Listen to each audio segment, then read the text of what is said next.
Cuidado com os acordos que vocês fazem por culpa ao sair de um relacionamento, tá? Às vezes um relacionamento longo, você vê que não faz mais sentido você estar casado, você vê que aquele relacionamento se tornou tóxico.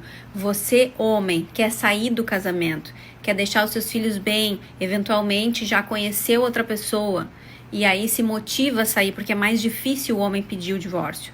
Ele pede o divórcio no momento em que ele está certo de que ele terá já um outro caminho a seguir, uma outra relação para constituir.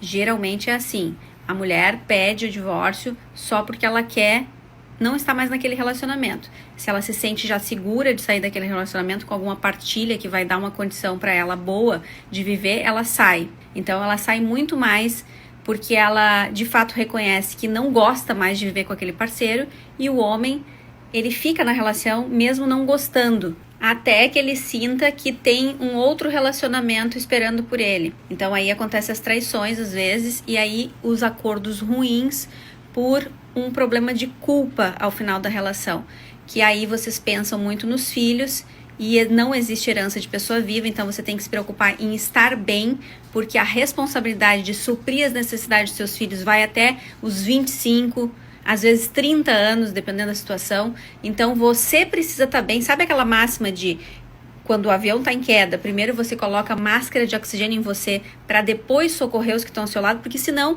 aquele que está ao seu lado ali que é incapaz morre, porque você morreu, não tem condição de socorrer mais ninguém. Então, se você morre financeiramente, se você deixa todo o seu patrimônio ao dispor da mãe dos seus filhos, você não está gerando segurança para os seus filhos. Você não sabe que vida que ela vai ter depois de você. Você não sabe com quem que ela vai se envolver. Você não sabe nem o que os seus filhos vão se tornar ao atingir a maioridade. Como eles vão te tratar. Você precisa estar seguro, você precisa ter condição financeira de continuar garantindo a segurança financeira deles, as necessidades deles. Então você não vai deixar patrimônio para filho no divórcio.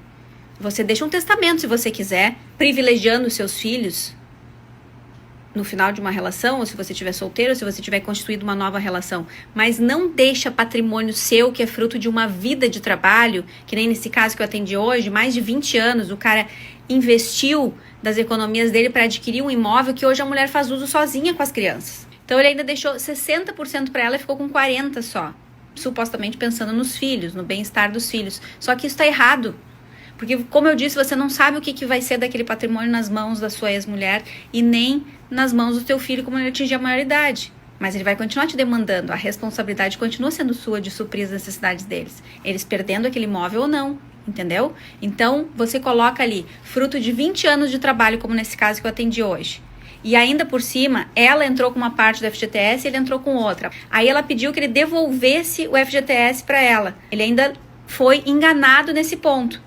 Só que o FGTS é dos dois, tanto de um quanto do outro é dos dois. Mas a advogada dela induziu ele a erro, dizendo que só a mulher tem direito ao FGTS do marido, o contrário não. E isso é uma grande mentira. Essa questão da divisão do FGTS é uma construção jurisprudencial das decisões jurídicas. Isso não está na lei, muito menos dizendo que só vale para a mulher e não vale para o homem. Sim, ele tinha direito a metade do FGTS dela e ela tinha direito a metade do FGTS dele. Então por que ele faz um acordo de ter que devolver o FGTS? Isso não faz sentido algum. Isso é predatório. E o que acontece? Ainda devolver corrigido esse FGTS na venda do imóvel, vai acabar que pelas contas que a gente fez aqui, ele não vai receber nada do imóvel, porque ele já tinha aberto mão de 10% no acordo e ainda vai ter que devolver o FGTS dela corrigido. Por quê? Se ela fez aquele investimento junto. Aí eu pergunto pra ele, por que você fez isso? Eu não fez? Ah, doutora, sei lá, é que a gente fica muito assim, confuso pelas orientações dos advogados. Eu disse, inclusive, você pode representar essa advogada na OAB se ela te induziu a erro dessa maneira, porque ela te mentiu. Ela atua para fazer um acordo entre vocês dois, um acordo amigável, e ela puxa só para um lado? Como que pode isso? Por isso que vocês têm que ter cada um seu advogado. Agora ele está desempregado, impossibilitado de trabalhar, prestes a perder tudo que ele colocou do trabalho de uma vida naquele imóvel, a mulher simplesmente não sai do imóvel. E diz pra ele o seguinte, que é problema dele, que se ele quis constituir agora uma outra vida sem ela, ele que se vire, que ela vai ficar lá e no mínimo ela vai para um imóvel igual. Isso também não existe. Entendeu? Não existe, porque o imóvel nem deles é. Se está financiado, o imóvel pertence a um terceiro. O juiz nem deveria aceitar que as partes pudessem dispor num acordo sobre um bem que não é deles, que é de um banco. E aí a mulher simplesmente se fixa lá agora e não quer botar o imóvel à venda, não quer abrir mão de nada. E se ela não abre mão, quanto mais eles demoram para vender esse imóvel, mais ele fica devendo para ela, porque ele se comprometeu de devolver o valor da entrada que ela deu. Vocês percebem? O valor da entrada que era metade dele também, porque era um dinheiro que ela tinha guardado. E que se fosse partilhado no divórcio, ele teria metade. Então é um acordo desleal, é um acordo que pode ser anulado. Só que vocês não podem fazer isso, porque esse tipo de acordo que vocês não têm uma boa orientação para fazer, vocês acabam perdendo, porque agora vai gerar uma discussão ampla na justiça, demorada sobre isso, sobre a anulação desse acordo. Então vocês só se embretam em problema. Primeiro que tem que casar com separação total de bens, para já não ter isso.